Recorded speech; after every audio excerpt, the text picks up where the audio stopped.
Assalamualaikum warahmatullahi wabarakatuh. Perkenalkan, nama saya Naila Nusyaidia dengan NIM 2404759 dari kelompok 4. Pada kesempatan kali ini, saya akan presentasikan hasil eksperimen dari gelombang berdiri. Yang mana hal ini adalah sebagai pemenuhan tugas dari mata kuliah eksperimen fisika dasar, yaitu yang diampu oleh Ibu Ika Mustikasari MPFIS. Langsung saja masuk ke dalam pembahasan yang telah saya dan teman-teman kelompok saya olah.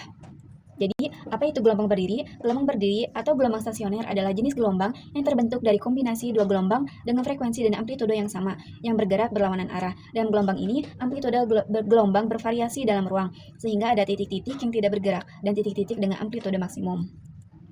Kemudian adanya rumusan masalah. Yang pertama, bagaimana cara menentukan cepat rambat gelombang pada tali. Yang kedua, apa hubungan antara cepat rambat gelombang dengan tegangan tali. Yang ketiga, bagaimana massa jenis tali mempengaruhi cepat rambat gelombang. Yang keempat, bagaimana cara menentukan panjang gelombang dan frekuensi gelombang berdiri.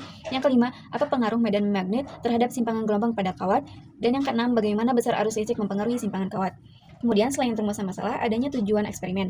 Yang pertama, menentukan cepat rambat gelombang pada tali. Yang kedua, menganalisis hubungan cepat rambat gelombang dengan tegangan tali. Yang ketiga, menguji pengaruh massa jenis tali terhadap cepat rambat gelombang. Yang keempat, mengidentifikasi panjang gelombang dan frekuensi gelombang berdiri. Yang kelima, mengamati pengaruh medan magnet terhadap simpangan kawat. Dan yang keenam, menentukan pengaruh besar arus listrik terhadap simpangan kawat. Kemudian ada juga hipotesis, yaitu yang pertama, cepat rambat gelombang berdiri dipengaruhi oleh tegangan tali, massa jenis tali, dan panjang tali. Yang kedua, tegangan dan cepat rambat berbanding lurus. Semakin besar tegangan, semakin besar pula cepat rambat gelombang.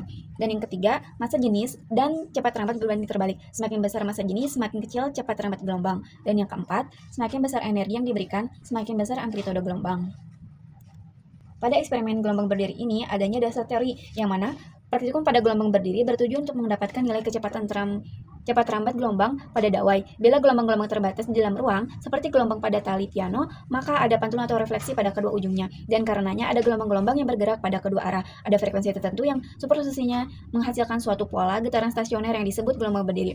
Untuk masing-masing harmonik, ada titik-titik tertentu pada tali di mana tidak bergerak. Titik itu dinamakan simpul. Pertengahan di antara masing-masing pasangan simpul adalah titik amplitude maksimum getaran yang disebut perut. Persamaan dalam menentukan cepat rambat gelombang pada tali dawai dapat dinyatakan dengan rumus V sama dengan akar dari frekuensi dibagi mu. Selain itu, pada gelombang berdiri, nilai kecepatan rambat gelombang dapat dinyatakan dengan V sama dengan frekuensi dikali dengan lambda. Kemudian adanya alat dan bahan dari percobaan ini, yaitu yang pertama percobaan Melde, yaitu yang pertama ada neraca digital, vibrator akrilik kayu, kabel meteran, dan beban. Kemudian pada percobaan sonometer, adanya power supply, sonometer, U-shape magnet, rheostat, dan kabel. Kemudian ada juga prosedur percobaan dalam percobaan Melde. Yang pertama itu mengukur massa masing-masing beban yang akan digunakan. Yang kedua, menentukan jenis tali dan massa persatuan panjang tali yang akan digunakan. Yang ketiga, menghubungkan audio generator dan vibrator dengan sumber tegangan. Nyalakan audio generator dan vibrator. Yang keempat, mengatur frekuensi audio generator dan tegangan dawai agar terbentuk gelombang stasioner. Yang kelima, hitung dan catat banyak gelombang yang terbentuk. Yang keenam, mengulangi langkah 4-5 dengan memvariasikan tegangan pada tali dan jenis tali yang digunakan. Kemudian, prosedur percobaan sonometer. Yang pertama itu, letakkan magnet di atas senar. Yang kedua, nyalakan power supply dan atur tegangan secara tetap. Yang ketiga, geser kedua kaki penahan senar sehingga terbentuk gelombang yang dapat diamati. Yang keempat, ukur jarak antara kedua kaki penahan senar dan catat hasilnya. Ulangi langkah sebelumnya dengan mengubah arus menggunakan rheostat dari skala 0 sampai 1 ampere. Setelah itu, ada hasil percobaan. Yang pertama itu yaitu percobaan Melde. Nah, dalam percobaan Melde ini ada metode statistik dan metode grafik. Yang pertama itu yaitu metode statistik, yang mana di sini ada tabel, dan pada tabel ini kita ketahui bahwasanya kami melakukan 4 kali percobaan, yaitu yang pertama tali orange dengan frekuensi tetap, yang kedua tali orange dengan variasi frekuensi, yang ketiga tali putih dengan frekuensi tetap, dan yang keempat tali putih dengan variasi frekuensi. Dan di sini diketahui bahwasanya ada massa beban yaitu MB, massa tali yaitu MT, massa jenis tali yaitu mu, tegangan tali yaitu T, frekuensi yaitu F, panjang gelombang yaitu lambda, yang mana panjang gelombang dapat ditentukan dengan mengamati pola gelombang stasioner yang terbentuk pada tali dan mengukur jarak antara dua simpul yang berurutan dengan cara mengukur jarak antara simpul pada tali menggunakan penggaris kemudian dikalikan 2. Kemudian ada L yaitu panjang tali, ada V yaitu cepat rambat, yang mana kita menggunakan pada V ini rumus frekuensi dikalikan dengan lambda. Kemudian ada Vm yaitu cepat rambat dengan massa jenis tali, yang mana kita menggunakan rumus yaitu akar dari T dibagi dengan mu. Kemudian, setelah metode statistik, ada juga metode grafik. Yang pertama, kita menentukan nilai cepat rambat gelombang, yang mana cepat rambat gelombang kita menggunakan rumus V sama dengan frekuensi dikalikan dengan panjang gelombang. Yang pertama ada tali orange dan yang kedua ada tali putih.